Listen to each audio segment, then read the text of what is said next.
Build your brand through social strength. The PowerHouse Podcast. You need to evolve in your business or you're screwed, period. Find what you need to grow your business. Don't try to do everything because you want to be the hero. Feel your fire to be a boss. You want somebody that is really going to give you constructive feedback or look at you and say, you know what, you're being an idiot right now. You need to figure it out. This is the PowerHouse Podcast. Hey guys, welcome to another edition of the PowerHouse Podcast. Why are you always copying me? Where we build your brand through social strength. We got Corey. What's up? And Travis. Me, Todd.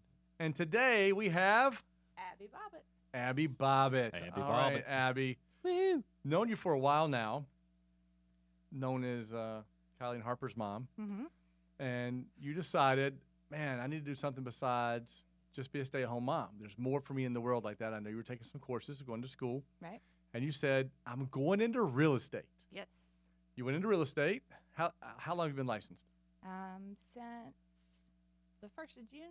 Right Wow. about the 1st of June. Seasoned. Okay. Yes. Very seasoned. Very, very seasoned. Yes. Solid 2.5 months.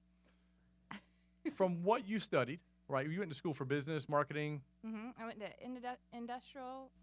I said that wrong. It's industrial organizational psychology is what it is. Wow. Okay. Interesting. And you studied a lot of marketing. Yeah. Okay. Based on what you've learned and what you see in the market of real estate, what do you think the real estate industry is doing right or wrong, or how can it be different? I think that the problem that I see the biggest is that a lot of the older real estate agencies are afraid to expand.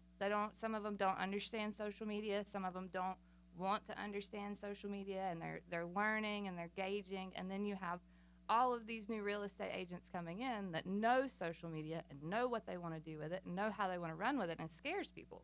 They're not sure of it. It's new, and they just panic. And that's the biggest thing. I know there was a pre-licensing class that went off last week just in Charlotte that had 199 agents sign up just to get licensed. Wow. Wow. Mm-hmm. That's crazy. So it's competitive. It's highly competitive. Okay. So you need to stand out. Yeah, definitely. So How do you do that? how do you stand out? I really just think it depends on the person. You've got the average right now is 44 people moving to Charlotte a day. 44. 44 in a Holy day. Smokes. Now, how, So- I mean, If go you've ahead. got 44 in a day, I mean, there's plenty of opportunities for agents to pull as many people as you can. For sure. That's not the issue. The issue that the real estate market has right now is that there is nothing to sell. I mean, you've got a supply versus demand crunch, and it is massive. They said that if you don't list a house when you sell a house in Charlotte, the market's going to disappear. Wow. Wow. Well, you told me, I talked to you, I inquired your help about some property up in the Cabarrus area, Right. and you were basically like, you gotta have cash. Yeah. And when you step up, the second the house goes on the market, you gotta be ready to make a cash offer. Yeah, there's no time to wait. So I think that's the biggest thing. For me, being new, I know how fast the stuff is going to move, and I know that my clients, I know exactly what steps they have to take, and I know how fast it has to happen. And when we walk in a house, if you say, I like it, but we could change this, it's immediately, well, yeah, you could change this, but is that enough to take you away? Because if you wait one day, it's not going to be there. Right. Where that used to be, I hate to say it, a little bit of the sales pitch. Oh, yeah. To where It's the now it's truth. exactly. Now it's reality. Yeah, right? it really is reality. The reality is that the market is vanishing, basically. But it's because we went through the crash, and the people that went through the crash are afraid. And they have I understand why they're afraid. But so now when you see, the older generation that would move into smaller houses and they would downsize and they would, do all these things, they're not doing that anymore. They're stuck. They don't know. They don't understand interest rates anymore. Or maybe they do understand them, but they're stuck in some mindset that this is my house and I almost lost it and I'm not going to do that again. Versus seeing that there's a huge upside of the money they can make on it. Right. Yeah. Okay. Well, especially right now because we're in a solid seller's market. So anything that you sell right now is going to go way above, what you would usually get for it. Yep. Wow. So we're in a seller's market. Mhm. Do you see from what you've seen in the industry that that's going to change in the next year, 2 years? I can't give a definitive answer. It's hard to say. You know, you're going to have a seller's market, and then you're going to have a buyer's market. It's going to go back and forth. Usually every 7 years, from the research that I've read, it switches back and forth. But we're in year 9 of a seller's market. So. But because of the big bubble Yeah. that happened in '08 Yeah. is why it's been Yeah. so long, right? Right. So It's people being nervous. scared. Yeah, Yeah. of course. So what would you say to kind of get ahead of the 8 ball and jump the gun as far as in the social media world is what would you do? Because what I've seen is a lot of millennials and young people actually not renting, but buying houses more than renting, I think, right? Am I wrong or am I right? Millennials? Yeah. A lot of millennials are renting Renting. instead Really? of owning. Oh, yes. But they're renting houses. Well, no, not usually. I mean, like in Charlotte, you've got a ton of millennials spending $1,500 a month on rent because of the amenities. You know, Yeah, that's true. Yeah, it's like a sanctuary. All right, Right. so what would you say to me as a millennial? Why should I stop renting? Because I believe I shouldn't rent. I believe I should rent. I don't want to buy because I don't ever own that until 30, 40 years down the road because the bank owns it till it's paid off.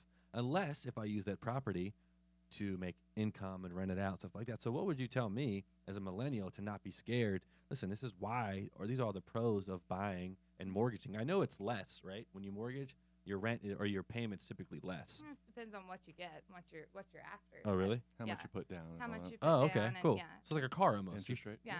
Got it. All right. What kind of loan you use? There's a lot of factors. Interesting. All right. So So- what would you tell me? Well, I mean, I think the point is that, you know, equity is a lot better than just a regular, you know, you make money in something. Yeah. And that's worth buying. But the other side of that is that if you are renting, that's the biggest debate that will ever be on the market is renting versus owning. But if you are renting and you want to make the kind of money that you could make owning, then renting that building, you need to be putting money in some kind of something. I mean, it's got to go in. You need to be putting that much money in some kind of bond, some kind of trust, some kind of savings, and let it multiply over the years. Because if not, the way that the numbers match are you're still losing money. You put it in a bond, you put it in a trust, you're still losing money that you wouldn't lose in equity. Interesting. Right? So equity is always going to be better. You know, we talk about the crash. The crash was 6% of mortgages. 6%. 6% crashed, and that crashed everything and caused the recession. So you think about how much money is actually in these houses all over. I mean, I don't know. I don't know the particular right way to say it, but unless you're putting that money in something, you're still losing. Sure. No matter what. Interesting. So been at this for June, July, 2.5 months, almost 3 months now. Congrats, by the way. It's got to be real exciting. I know we've talked a little bit about it, so I'm very happy for you. What do you feel like helped you stay on point? Because you are you have a family, full-time mom. You are now trying to juggle hours and work and all of this, as well as people that are looking to make a move right away and buy a house and manage all those different clients you have. What do you attest to being able to stay up with that? God, that's probably really what it is. I think that's probably the hardest part of real estate because, you know, I want my clients to know that I'm there 24/7. If you're going to call me at 1 o'clock in the morning, as long as I'm not asleep, I'm going to answer the phone, you know. And that's the first thing I tell them is that, you know, that's my selling point. I will never leave you in the dark. We will never have a question that goes 2 or 3 days without being answered. You know, as soon as you contact me, as soon as we start moving, you know, last week I had a girl, she called on a Wednesday. By Thursday afternoon, she was pre-approved for a mortgage. By Friday, we were scheduling to show houses on Saturday. You know, I don't waste time. And so that's the hardest thing is trying to find that balance because I don't have it. So I don't think that I can give you a perfect answer for that because it's basically time management. How are you managing your time, though? Well, I use a planner, Okay. right? I set a bunch of reminders on my phone. I try to keep everything in line. The best part of being a real estate agent is that I have an office, but I don't have to be there. So I can be home with my children and play with my children and do those things when they're home. And then, you know, when they're in school, I can go to the office and I can do stuff. But, when I'm at home, I'm still answering the phone. Mm-hmm. I'm still looking at properties. I was sitting here waiting for the podcast, and I'm on my phone trying to find this house that this girl is talking about so that I can get that together.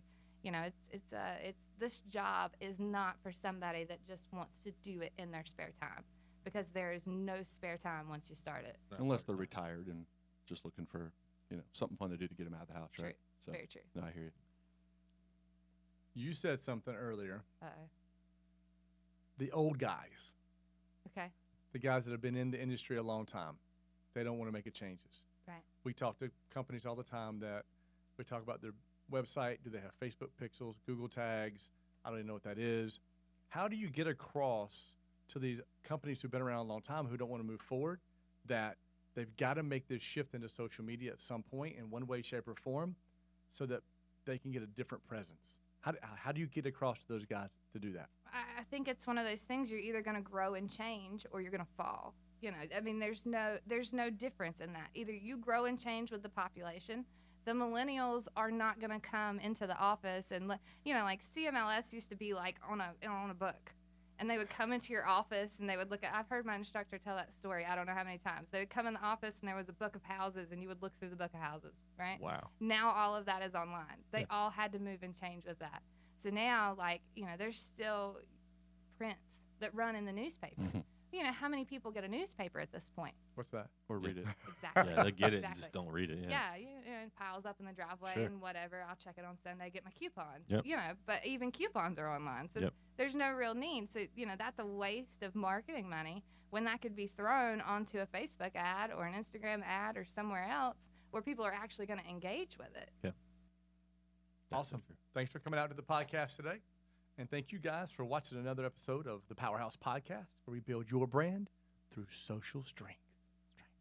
Thanks, everyone. Thanks, Abby. Hey guys, Todd Harris from PowerHouse Marketing. Thanks for listening today. We know you know somebody that could use this information. If you know somebody, please share it with them. See you next time.